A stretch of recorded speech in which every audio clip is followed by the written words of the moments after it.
OPM ditengarai kesulitan uang, nekat rampas harta OAP saat ibadah di gereja.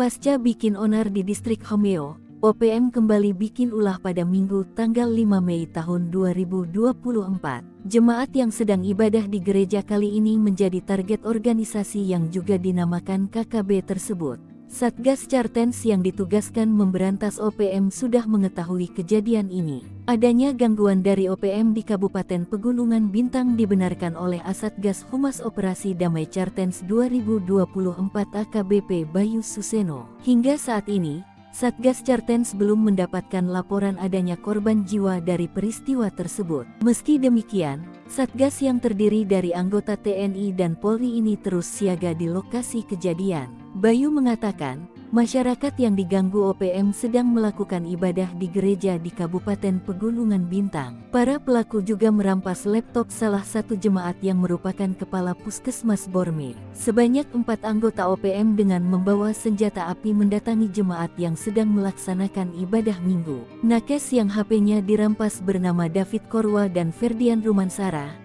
Sementara yang laptopnya diambil bernama Andi Wisa yang merupakan kepala Puskesmas Distrik Borme. Pasca perampasan itu, OPM kemudian mendatangi sekolah hingga membuat para guru berlari ketakutan masuk ke hutan. OPM selanjutnya menuju ke kompleks sekolah sehingga membuat para guru-guru ketakutan dan melarikan diri ke arah hutan untuk bersembunyi. Para nakes yang merasa ketakutan memilih berlindung di rumah kepala puskesmas setempat. Sebelumnya, OPM dipaksa mundur dari distrik Homeo. Satgas gabungan memaksa sejumlah anggota OPM melarikan diri ke hutan. Padahal, beberapa hari sebelumnya, OPM bikin onar dengan menembaki Mapolsek Homeo dan membakar gedung sekolah.